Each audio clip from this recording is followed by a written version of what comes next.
Hey everybody, it's Jake here. I'm going to do a video on how to make a penny can stove. So, first I'll show you the materials you'll need. These are the absolute essentials needed to make the penny can stove. 2 Coke pop soda cans, a pair of scissors, and a thumbtack, and also some kind of fuel. Heat works great. It's methanol. You can also use ethanol, denatured alcohol, denatured spirits. It's a lot of things, but I use heat. To make the process easier, I'm going to use certain comfort materials to make this stove easier to build and also function better. First thing I'm going to use is a ruler so that I can make precise measurements. Sharpie marker so that I can mark those measurements. A pair of needle nose pliers, and high temperature silicone gasket sealant. Also, this is fiberglass insulation that I pulled out of my attic. I'm also going to use that to absorb it. Alright, the first thing you want to do is draw a line on the bottom of one of your cans. Here's my can. Here's my permanent marker. And to make the lines even, I have 2 books. Dr. Seuss and a Guinness Book of World Records. And I'm going to set them like that.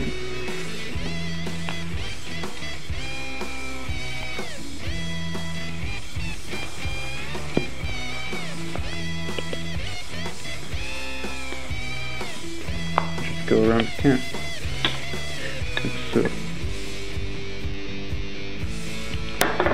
Do that on both cans. I'm actually going to make one can lower, so I took off my Dr. Seuss book.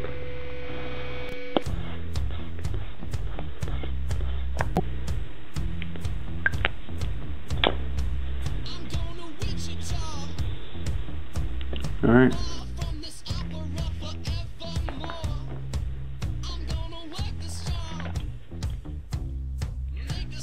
Another tool that I'm going to use is an X-Acto knife.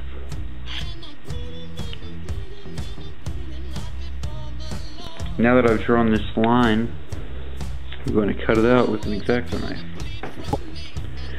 And to do this, I'm just going to take the X-Acto knife, stab the can anywhere above this line that I drew. Just stab it a little bit. Just that much.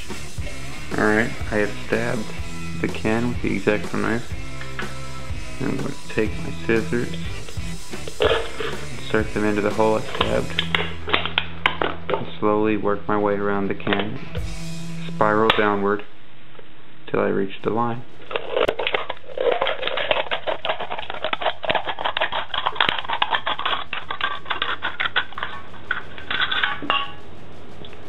Garbage. Here's the inside of my can. Just gonna dry it out. Now, as you can see, that cut is very rough, very ugly, and also about a centimeter above the line I drew. I did that on purpose. So now I'm gonna take my scissors and slowly whittle my way down till I get perfectly on that line.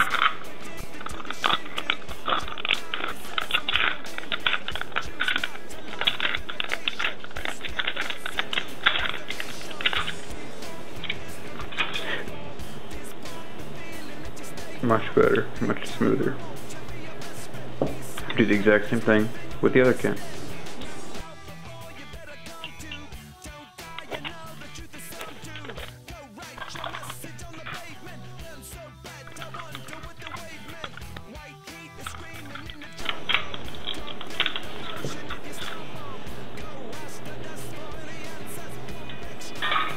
Just gonna dry this one out.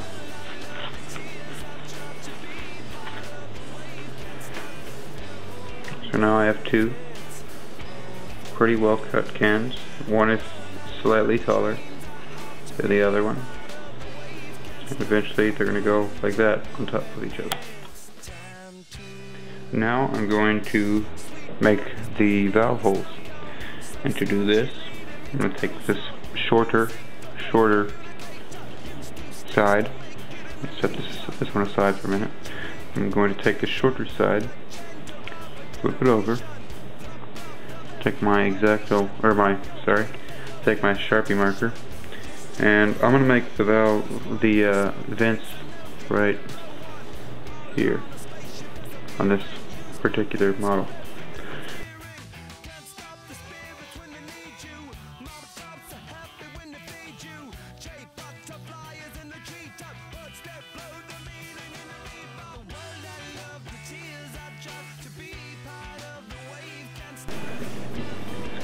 So I now have 16 dots drilled on the short side of my can.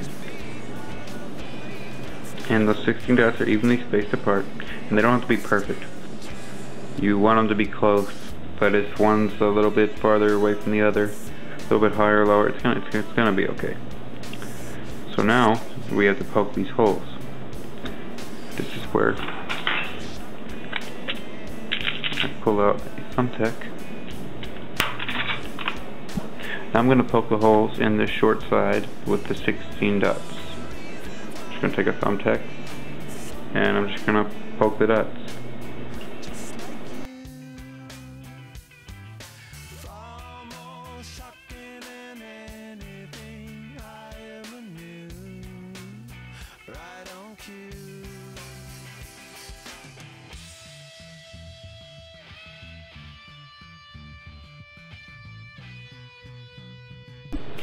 I've now poked 16 holes evenly spaced around this rim.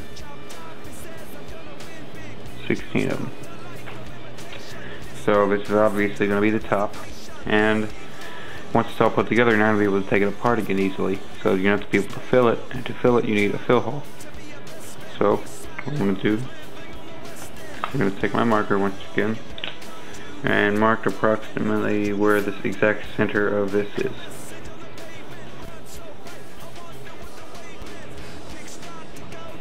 And I think it's right there.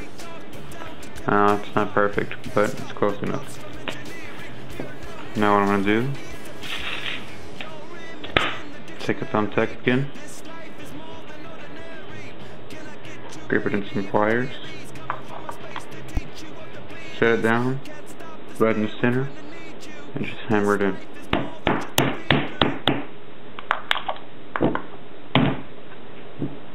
So now you have a thumbtack in the center.